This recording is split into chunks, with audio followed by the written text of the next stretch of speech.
आप सबको जोहार और सबसे पहले आप सबको महापर्व की ढेरों शुभकामनाएं। खुश रहिए, मस्त रहिए, स्वस्थ रहिए और चलिए इसी उम्मीद और आशा के साथ आगे बढ़ते हैं। और आज है तारीख 16 मार्च 2024 शनिवार। तो चलिए आज की बड़ी और प्रमुख खबरों पर नजर डालते हैं और यहाँ पर शुरुआत करते हैं पहली खबर से। पहली खबर यहाँ पर निकल कर आ रही धनबाद से, जहाँ पर शराबी पति की तलवार से काटकर हत्या करने के बाद पत्नी ने अलग अलग कुएं में शव के टुकड़ों को फेंक दिया था। इस मामले में धनबाद के जिला एवं सत्र न्यायाधीश अखिलेश कुमार की अदालत ने यहाँ पर दलदली राजगंज निवासी मालती देवी को दोषी करार दिया है। अभियोजन का संचालन सहायक लोक अभियोजक समित प्रकाश ने किया। अदालत ने सजा के बिंदु पर सुनवाई के लिए 19 मार्च 2024 की तारीख जो है वो निर्धारित की है। और अगर हम लोग इस मामले को थोड़ा सा गहराई से समझने जानने की कोशिश करें तो मालती देवी ने अपने पति चंद्रकांत टुडू की हत्या 25 अगस्त 2020 को तलवार से कई टुकड़ों में काटकर कर दी थी।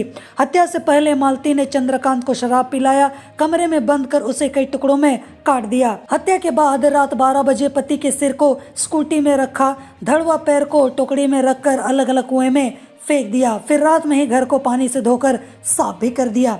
अब यहाँ पर ट्विस्ट ये है कि यहाँ पर ये बात पता चली कि मालती देवी जो है वो चंदन चौहान, महेंद्र चौहान और सुभाष कुमार गोप के साथ घटना से पहले और घटना के बाद भी लगातार संपर्क में थी और पुलिस ने इन तीनों को पकड़ लिया है। तो तीनों ने ही यहाँ पर हत्या से जो पर्दा है वो उठा दिया है और बताया गया है कि यहाँ पर मालती देवी ने ही हत्या की थी। इसके अलावा यहाँ पर अगली न्यूज निकल कर आ रही है हजारीबाग से, जहाँ पर बिहार में बीपीएससी TRI 3 की शुक्रवार को होने वाली परीक्षा में शामिल होने जा रहे लगभग 200 विद्यार्थियों को हजारीबाग पुलिस ने रोक लिया। पेपर लीक की आशंका को लेकर जांच की जा रही है। शिक्षक भर्ती परीक्षा 2 पाली में हुई। पहली पाली 9:30 बजे से दोपहर 12 बजे तक और दूसरी पाली दोपहर 2:30 बजे से शाम 5 बजे तक चली। इस परीक्षा में सभी विद्यार्थी शामिल नहीं हो पाए। सभी अभ्यर्थी बिहार के हैं। किसी भी परीक्षार्थी के पास मोबाइल नहीं है।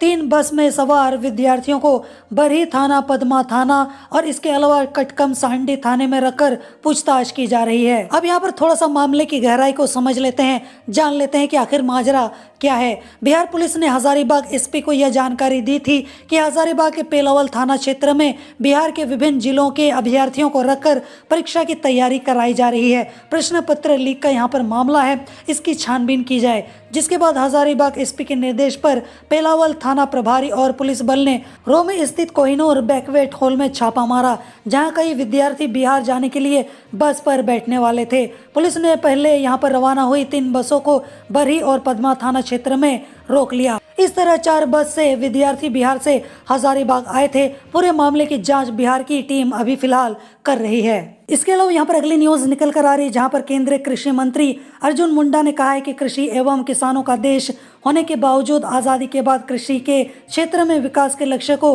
अनदेखा किया गया है। परंतु 10 साल में मोदी सरकार ने कृषि के क्षेत्र में बेहतर उत्पादन के साथ में यहाँ पर सुविधा एवं गारंटी भी दी है। हालांकि यहाँ पर किसानों को किस तरीके से सुविधा और गारंटी दी गई है, यहाँ पर MSP की बात जब की जाती है या फिर आंदोलन किए जाते हैं कृषि कानूनों को वापस लेने को लेकर, या फिर इस तरीके के जो भी मामले सामने निकल कर आते हैं जिससे किसानों को या फिर जो लोग खेती बाड़ी कर रहे हैं उनको ऐसा लगता है कि उनका हक और अधिकार छीना जा रहा है, जिसके बाद वो आंदोलन करते हैं, अपना हक यहाँ पर मांगने की कोशिश करते हैं या फिर सरकार को चेताने की कोशिश करते हैं कि वो सही कर रही है या फिर गलत कर रही है। तो यहाँ पर सरकार किस तरीके से यहाँ पर ड्रोन के जरिए या फिर बैरिकेडिंग करके सुविधा और किस तरीके की गारंटी देती है वो हम सब ने तो देखा ही है हाल फिलहाल में। और यहाँ पर इस मोदी सरकार की या फिर केंद्र सरकार की और कितनी ही हम तारीफ करें, तारीफ करने के लिए शब्द कम पड़ जाएंगे। खैर, इस मुद्दे पर किसी और दिन विस्तार में चर्चा करेंगे। नामकुम स्थित राष्ट्रीय कृषि उच्चतर प्रसंस्करण संस्थान में शहद परीक्षण प्रयोगशाला एवं मधुमक्खी पालन विकास केंद्र एवं बांस संवर्धन परियोजना के शिलान्यास कार्यक्रम में उन्होंने ये सारी बातें कही है। हालांकि जो बातें मैंने भी आपको कही है उस पर भी आप ध्यान जरूर देना। इसके अलावा यहाँ पर अगली न्यूज निकल कर आ रही है पाकुड़ से, जहाँ पर भाजपा राजमहल लोकसभा चुनाव प्रबंधन समिति की बैठक हुई है। बैठक में मुख्य रूप से भाजपा अध्यक्ष बाबूलाल मरांडी शामिल हुए हैं, जहाँ पर इस अवसर पर उन्होंने कार्यकर्ताओं को संबोधित करते हुए लोकसभा चुनाव की तैयारी में जुड़ने का आह्वान भी किया है। उन्होंने कहा है कि कार्यकर्ताओं को चुनाव प्रबंधन समिति के माध्यम से सामूहिक रूप से राजमहल लोकसभा क्षेत्र को गति प्रदान करना है और उन्होंने ये भी बोला है कि कार्यकर्ता लाभार्थियों से संपर्क स्थापित कर भाजपा के पक्ष में समर्थन मांगे। केंद्र सरकार की योजनाओं के बारे में चर्चा करने के साथ साथ हर कार्य क्षेत्र में यहाँ पर कार्य करना है, हर काम को आगे बढ़कर करना है और अब की बार 400 पार के लक्ष्य को प्राप्त करते हुए प्रधानमंत्री नरेंद्र मोदी को एक बार पुनः प्रधानमंत्री बनाना है। यहाँ पर बाबूलाल मरांडी ने कहा है कि जनता के आशीर्वाद से एक बार फिर राजमहल लोकसभा में कमल खिलेगा। राजमहल लोकसभा के प्रभारी सह प्रदेश उपाध्यक्ष राकेश प्रसाद ने चुनाव प्रबंधन समिति की सूची पर प्रकाश डालते हुए कहा है कि चुनावी समर में हर कार्यकर्ताओं का योगदान महत्वपूर्ण है। यहाँ पर उन्होंने कहा है कि कार्यकर्ता पार्टी की रीढ़ होते हैं। उन्होंने कार्यकर्ताओं को जिम्मेदारी देते हुए तीसरी बार मोदी सरकार बनाने का आह्वान किया है। हालांकि मैं उन कार्यकर्ताओं को एक बात बोलना चाहूँगा जो इस संबोधन को सुन रहे थे और देख भी रहे थे कि मान लिया कोई विपक्ष का नेता है जिसके यहाँ पर ईडी सीबीआई की रेड पड़ जाती है और भ्रष्टाचार के उस पर आरोप लग जाते हैं, जिसके बाद वो बीजेपी में शामिल हो जाता है, तो बीजेपी क्या करेगी, उसको अपनी झोली में डाल लेगी और कोई ना कोई एक अच्छा सा पद या फिर मंत्री पद या फिर कुछ भी ऐसा जिससे वो खुश हो जाए और उसकी यहाँ पर बीजेपी पार्टी को ज्वाइन कर ले, तो यहाँ पर उसको तो एक अच्छा खासा यहाँ पर संरक्षण तो मिल ही जाएगा। लेकिन यहाँ पर जो कार्यकर्ता दिन रात घिस रहे हैं, आप जैसे लोग, आपको एक अच्छा पद तो क्या आपका भविष्य यहाँ पर सुरक्षित है भी कि नहीं, जहाँ पर आप दिन रात घिस रहे हो, वो एक बड़ा सवाल यहाँ पर खड़ा हो जाता है। जैसे अभी हालचाल चल रहे हैं, जिस तरीके की हम राजनीति हमें फिलहाल आजकल के दिनों में देखने को मिल रही है। इसके अलावा यहाँ पर अगली न्यूज निकल कर आ रही कि रक्षा मंत्री राजनाथ सिंह शुक्रवार को लोकसभा चुनाव को लेकर चतरा पहुंचे। राजनाथ सिंह शुक्रवार को दोपहर 12 बजे बिरसा मुंडा एयरपोर्ट पहुंचे और फिर यहां से वे हेलीकॉप्टर से सीधे ईटखोरी के लिए रवाना हो गए। वहां पर उन्होंने भद्रकाली मंदिर में पूजा अर्चना की। पूजा के बाद राजनाथ सिंह ने भाजपा कार्यकर्ताओं को संबोधित भी किया और इस दौरान उन्होंने कार्यकर्ताओं में यहाँ पर चुनावी जोश भरते हुए 400 पार का लक्ष्य तय कर चुनावी तैयारी करने में जुटने को कहा है। सभा को संबोधित करते हुए उन्होंने कहा है कि झारखंड से मेरा गहरा रिश्ता है और मेरी पत्नी भी इसी राज्य की है। जैसा कि मोदी जी ने भी काफ़ी जगहों से काफ़ी लोगों से गहरा नाता तो दिखाई दिया है, तो उसी फॉर्मूले को यहाँ पर राजनाथ सिंह ने भी अपनी रैली या फिर अपने भाषण में जैसा का तैसा चिपका दिया है। इसके अलावा यहाँ पर अगली न्यूज निकल कर आ रही कि पिछले दिनों जामताड़ा में एक कार्यक्रम के दौरान जल संसाधन पथ एवं भवन निर्माण विभाग के मंत्री बसंत सोरेन द्वारा दी गई चुनौती पर पलटवार करते हुए भाजपा के प्रदेश अध्यक्ष और पूर्व मुख्यमंत्री बाबूलाल मरांडी ने कहा है कि मंत्री बने बसंत सोरेन की बात पर हंसी आ रही है। बसंत सोरेन यह भूल चुके हैं कि इसी दुमका लोकसभा क्षेत्र की जनता ने उनके पिता शिबू सोरेन और मां रूपा सोरेन किस्को को हरा चुकी है। इतना ही नहीं, एक साथ जनता ने उनके बड़े भाई दुर्गा सोरेन और हेमंत सोरेन को विधानसभा का मुंह तक देखने नहीं दिया था। 2005 के लोकसभा चुनाव में दुर्गा सोरेन जामा और यहाँ पर हेमंत सोरेन दुमका विधानसभा क्षेत्र से जम्मू के प्रत्याशी थे। यहाँ पर बाबूलाल मरांडी ने कहा है कि लोकतंत्र में जनता ही मालिक होती है और जनता ने ही उनके परिवार में माँ, पिताजी और भाइयों को हराया है। जनता ही उन्हें विदा भी करेगी। इसके अलावा यहाँ पर अगली न्यूज निकल कर आ रही है महापर्व को लेकर, जहाँ पर झारखंड के मुख्यमंत्री चंपई सोरेन शुक्रवार को अपने पैतृक गांव जिलिंगोड़ा हेलीकॉप्टर से पहुंचे। गांव के बाहर बने हेलीपैड में उतरने के बाद वे सीधे अपने घर पहुंचे। यहाँ कुछ देर रुकने के बाद पारंपरिक वेशभूषा में बहा बोंगा कार्यक्रम में जाहिर थान गए। जाहिर थान में मारंगबुरु, जाहिर आयो, लीटा मोड़े और तुरई के चरणों में नतमस्तक हुए। उसके बाद देवी देवताओं के आशीष स्वरूप नायके बाबा के हाथों से सारजोम फूल ग्रहण किया। उन्होंने सारजोम बहा को अपने कानों में भी लगाया। इस दौरान उन्होंने कहा है कि मारंगबुरु के आशीर्वाद से झारखंड का कल्याण होगा और शहर से लेकर गांव तक चारों ओर विकास ही विकास होगा। और मैं यहाँ पर एक बात आपको बताता चलूँ कि झारखंड के ज़्यादातर हिस्सों में, ज़्यादातर जगहों में इस साल जो है वो 15 मार्च को ही, यानी कि शुक्रवार के दिन को ही जो बहा पर्व है वो मनाया गया है, जो कि देखा जाए तो अच्छी बात है। और मैंने भी, मेरे गाँव में भी 15 मार्च को ही हमने बहा पर्व जो है वो मनाया है। इसके अलावा यहाँ पर अगली न्यूज़ निकल कर आ रही है कि जमीन घोटाले में आरोपी व्यवसायी विष्णु अग्रवाल व्यापार के लिए चीन जाना चाहता है। इसके लिए उन्होंने रांची स्थित पीएमएलए के विशेष कोर्ट के न्यायाधीश राजीव रंजन की कोर्ट से यहाँ पर इजाजत मांगी थी। इसको लेकर उन्होंने कोर्ट में अनुमति याचिका दाखिल की थी। अनुमति याचिका पर गुरुवार को सुनवाई हुई। ईडी ने जवाब देने के लिए कोर्ट से समय की मांग की है। इस पर अदालत ने यहाँ पर ईडी को समय दिया है। उधर सुनवाई के बाद श्री अग्रवाल के अधिवक्ता विक्रांत सिन्हा ने कोर्ट को बताया है कि व्यापार को लेकर विष्णु अग्रवाल चीन जाना चाहते हैं, इसलिए उनका पासपोर्ट समय समेत अन्य फॉर्मेलिटी को पूरा किया जाए। इस पर ईडी के विशेष लोक अभियोजक रमित सत्येंद्रन ने विष्णु अग्रवाल के वकील की दलील का विरोध भी किया है। उन्होंने कोर्ट को बताया कि विष्णु अग्रवाल जिस मामले में आरोपी है उसमें आरोपियों के खिलाफ आरोप गठित होना है। ऐसे में विष्णु अग्रवाल के विदेश जाने की स्थिति में न्यायिक प्रक्रिया प्रभावित हो सकती है। इसके अलावा यहाँ पर अगली न्यूज निकल कर आ रही कि राज्यसभा के लिए भाजपा के निर्विरोध चुने गए सांसद प्रदीप वर्मा के नामांकन शपथ पत्र पर झुम्मो ने सवाल उठाए हैं। झुम्मो का आरोप है कि प्रदीप वर्मा ने अपनी चल अचल संपत्ति का विवरण छिपाया है। झुम्मो कार्यालय में आयोजित प्रेस कॉन्फ्रेंस में पार्टी के महासचिव सुप्रियो भट्टाचार्य ने कहा है कि प्रदीप वर्मा की उत्तर प्रदेश से लेकर यहाँ तक की क्या क्या संपत्तियां हैं उसको लेकर सारे दस्तावेज जो हैं वो पार्टी के पास हैं। लोकसभा चुनाव के बाद झुम्मो आयोग से यहाँ पर सभी दस्तावेजों के साथ मिलेगा और उसके यहाँ पर निर्वाचन को चुनौती देगा। श्री भट्टाचार्य ने कहा है कि प्रदीप वर्मा ने अपने मूल निवास को एफिडेविट में छिपाया है। इसके अलावा यहाँ पर अगली न्यूज निकल कर आ रही कि एचईसी बंदी के कगार पर पहुंच गया है। कंपनी गंभीर आर्थिक संकट से गुजर रहा है और जिसको लेकर मैंने पहले भी आपको काफ़ी सारे अपडेट्स दिए हुए थे कि यहाँ पर एचईसी के साथ क्या हो रहा है। हालांकि केंद्र सरकार बार बार इसको डिनाई कर रही थी कि हमने तो सब कुछ कर दिया है, कोई भी दिक्कत नहीं है, कोई भी परेशानी नहीं है, लेकिन एक्चुअल क्या प्रॉब्लम यहाँ पर एचईसी के साथ चल रही है, वहाँ पर काम कर रहे लोगों के साथ क्या परेशानी चल रही है, उनकी रोजी रोटी की क्या हालचाल चल रहे हैं और किस तरीके से स्कूल का जो फीस है बच्चों का वो तक वो भर नहीं पा रहे हैं। इस तरीके की बहुत सारी चीज़ों को लेकर मैंने आपको पहले ही यहाँ पर इतला तो कर ही दिया था। यहाँ पर कंपनी के पास ना कार्यशील पूंजी है और ना ही कर्मियों के लिए वेतन भुगतान के पैसे। कर्मियों को 20 माह और अधिकारियों को 24 माह से वेतन नहीं मिल रहा है और वहीं कंपनी पर देनदारी यहाँ पर 1500 करोड़ रुपए से अधिक हो गया है। एचईसी के तीनों प्लांट में उत्पादन ठप रहने के कारण मशीनें जंग खा रही हैं।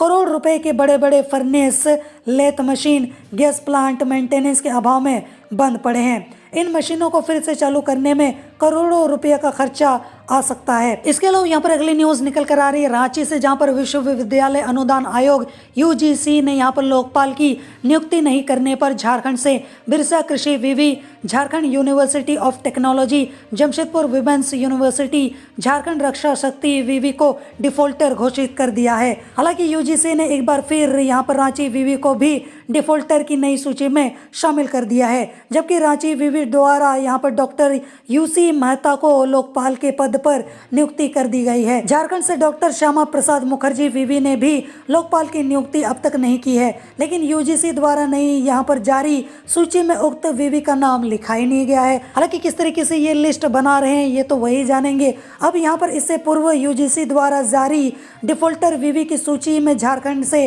12 विवि शामिल थे। नई सूची में इस बार झारखंड के विवि की संख्या घट गई है। झारखंड ओपन यूनिवर्सिटी ने भी लोकपाल की नियुक्ति कर दी है। इसके अलावा यहाँ पर अगली न्यूज निकल कर आ रही है कि झारखंड में इंडिया गठबंधन का फॉर्मूला तय हो गया है। जल्दी सीट शेयरिंग की घोषणा कर दी जाएगी।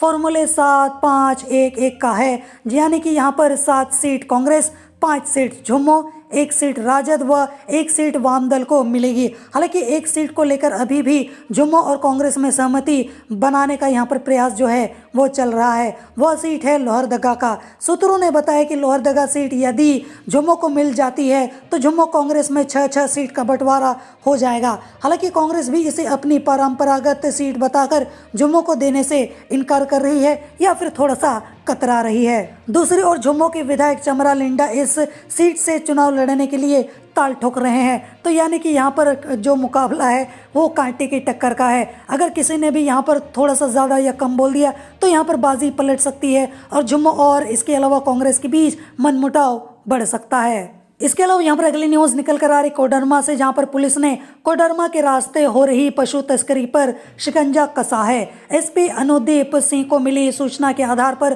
कोडरमा व चंदवारा थाना की पुलिस ने पशु लोड 3 वाहनों को जब्त किया है, जबकि इस मामले में कुल 13 आरोपियों को गिरफ्तार किया गया है। इसके अलावा यहाँ पर अगली न्यूज निकल कर आ रही गुमला से, जहाँ पर गुमला जिला अंतर्गत घाघरा थाना क्षेत्र के एक नाबालिग ने अपने पिता की गुरुवार देर रात यहाँ पर लाठी से पीटकर हत्या कर दी। शुक्रवार की सुबह पुलिस को सूचना मिलने पर शव को कब्जे में लेकर पोस्टमार्टम के लिए गुमला सदर अस्पताल भेज दिया गया है। वहीं नाबालिग को यहाँ पर बाल सुधार गृह भेज दिया गया है। हत्या का यहाँ पर मुख्य कारण पिता द्वारा बतख को यहाँ पर पैर से कुचलकर मार डालना था। बतख की मौत से यहाँ पर गुस्साए पुत्र ने पिता की हत्या कर दी। हो सकता है कि उस बच्चे को बतख से बहुत ज्यादा लगाव था और शायद यही वजह थी कि अपने सगे पिता की हत्या करने में भी उसको कोई संकोच या फिर हिचक नहीं हुई। हालांकि ये गलत है, ऐसा नहीं होना चाहिए था, पर जो हो गया अब इसे टाला नहीं जा सकता है। इसके अलावा यहाँ पर अगली न्यूज़ निकल कर आ रही है राजमहल से, जहाँ पर साहिबगंज जिले के राजमहल थाना क्षेत्र के मंगलहाट काला पत्थर में दहेज की मांग को लेकर विवाहिता को जहर देकर मार डालने के आरोप में पुलिस ने पति को गिरफ्तार कर जेल भेज दिया है। मृतका के जो भाई हैं वो पश्चिम बंगाल के हैं और यहाँ पर उनका नाम है पप्पू मंडल। उन्होंने यहाँ पर थाने में आवेदन देकर मृतका के पति सागर मंडल और सास पतिया विवाह के विरुद्ध थाना कांड संख्या 37/24 के तहत प्राथमिकी दर्ज कराई है। आवेदक ने यहां पर बताया कि दहेज की मांग को लेकर ससुराल वालों द्वारा उसकी बहन के साथ मारपीट की जाती थी। पुलिस फिलहाल मामले की जांच में जुटी हुई है। इसके अलावा यहां पर अगली न्यूज निकल कर आ रही चतरा से, जहां पर प्रतापपुर पुलिस ने अवैध शराब के खिलाफ अभियान चलाकर शुक्रवार को थाना क्षेत्र के कोरा साप्ताहिक हाट में बिक रही देशी शराब को नष्ट कर दिया। इस मौके पर यहां पर जवानों ने 200 लीटर शराब को नष्ट कर दिया है। अभियान में शामिल यहां पर अवर निरीक्षक कासिम अंसारी ने बताया है कि आईपीएस थाना प्रभारी शुभम खंडेवाल के निर्देश पर शराब के खिलाफ अभियान चलाकर कार्रवाई की जा रही है। इसके अलावा यहाँ पर अगली न्यूज निकल कर आ रही है जमशेदपुर से, जहाँ पर झारखंड हाईकोर्ट ने शुक्रवार को सोनारी नौलखा अपार्टमेंट में सीमा देवी की गोली मारकर हत्या और यहाँ पर पत्नी पूनम गुप्ता पर फायरिंग मामले में पिछले 5 वर्षों से जेल में बंद निलंबित दरोगा मनोज गुप्ता को जमानत दे दी है। इसके अलावा यहाँ पर अगली न्यूज निकल कर आ रही है पलामू से, जहाँ पर पलामू शहर के वार्ड नंबर 2 बैंक कॉलोनी में एसएसबी के जवान सूरज सिंह के घर में यहाँ पर गुरुवार की रात चोरी हो गई। घटना के वक्त घर पर कोई नहीं था। परिवार के सभी सदस्य पटना गए थे। अज्ञात चोरों ने घर का ताला तोड़कर चोरी की घटना को अंजाम दिया है। सूरज की मां किरण सिंह जब अल्ले सुबह करीब 4 बजे पटना से घर लौटी और ताला टूटा देखा तो उनको यहाँ पर बहुत बड़ा झटका लग गया और यहाँ पर पीड़ित परिवार ने बताया कि इस घटना में करीब 15 लाख से अधिक रुपए का आभूषण और यहाँ पर करीब 2 लाख रुपए नगद की चोरी हो गई है। घटना की जानकारी पुलिस को दे दी गई है। हालांकि पुलिस जो है वो जांच में जुट गई है, लेकिन इस घटना से कहीं ना कहीं वहाँ के लोगों में एक डर बैठ गया है। इसके अलावा यहाँ पर अगली न्यूज निकल कर आ रही है कि झारखंड के मौसम में एक बार फिर बदलाव की संभावना देखने को मिल रही है। बोला यह जा रहा है कि राज्य के कई इलाकों में 16 से 18 मार्च तक राज्य के कई हिस्सों में वज्रपात के साथ हल्की बारिश हो सकती है। इसको देखकर मौसम विभाग ने येलो अलर्ट भी जारी कर दिया है। इधर बिरसा कृषि विश्वविद्यालय के कृषि वैज्ञानिकों ने किसानों के लिए मौसम में बदलाव को लेकर एक एडवाइजरी भी जारी कर दी है, जिसके तहत किसान विभिन्न फसलों और सब्जियों में नियमित सिंचाई कर उपयुक्त नमी बनाकर रख लें। रबी की जो भी फसलें तैयार हो चुकी हैं उसकी शनिवार से पहले या फिर शनिवार तक जो है वो कटाई आपको कर लेना है, क्योंकि मौसम में अगर बदलाव हो गया तो शायद आपको बहुत ही ज्यादा नुकसान उठाना पड़ सकता है। इसके अलावा यहाँ पर अगली न्यूज निकल कर आ रही है, जहाँ पर विधायक सरयू राय ने राज्य के मुख्य सचिव को पत्र लिखकर आरोप लगाया है कि राज्य के स्वास्थ्य मंत्री ने कार्यपालिका नियमावली के प्रावधानों का उल्लंघन कर आरोपी चिकित्सा पदाधिकारी को खुद ही प्रभारी निदेशक के पद पर पदस्थापित कर दिया है। उन्होंने इस दिशा में यहाँ पर जरूरी कार्रवाई की मांग भी की है और उन्होंने ये भी कहा है कि सरकार के प्रशासन संचालन के संदर्भ में कार्यपालिका नियमावली को सरकार का गीता बाइबल कुरान कहा जाता है। कोई सपने में भी नहीं सोच सकता है कि राज्य सरकार का एक मंत्री इसकी अवहेलना करेगा और विभागीय सचिव इसके किसी भी प्रासंगिक प्रावधान के विरुद्ध अधिसूचना निर्गत करने पर सहमति दे देंगे। सरयू राय के अनुसार कार्यपालिका नियमावली ने जो अधिकार राज्य के मुख्यमंत्री को दिया है उसका खुलेआम दुरुपयोग सरकार के मंत्री कर रहे हैं। यह अधिकार उन्हें कार्यपालिका नियमावली नहीं देती है। इसके अलावा यहाँ पर अगली न्यूज निकल कर आ रही है, जहाँ पर रिटायरमेंट के बाद भी कंपनी के आवास में रह रहे कोल कर्मियों के लिए एक अच्छी खबर निकल कर आई है। वे रिटायरमेंट के बाद भी कंपनी के आवास में रह सकेंगे। इसके लिए कोल इंडिया और उसकी सहायक कोल कंपनियां अपने सरप्लस आवास को रेंट या लीज एग्रीमेंट पर देने का विचार कर रही हैं। इससे न सिर्फ सरप्लस आवास का सदुपयोग होगा बल्कि कंपनी को रेंट के रूप में राजस्व भी प्राप्त होगा। इसको लेकर कोल इंडिया स्तर पर गठित कमेटी की पहली बैठक 20 मार्च को बीसीसीएल मुख्यालय कोयला भवन में होगी, जिसमें यहाँ पर रिटायर्ड कोल कर्मियों को कंपनी के सरप्लस आवास रेंट लीज या एग्रीमेंट आदि पर देने पर मंथन के पश्चात निर्णय की उम्मीद है। तो ये थी आज की बड़ी और प्रमुख खबरें और मैं उम्मीद करता हूँ कि आज का आपका दिन शुभ हो। जोहार।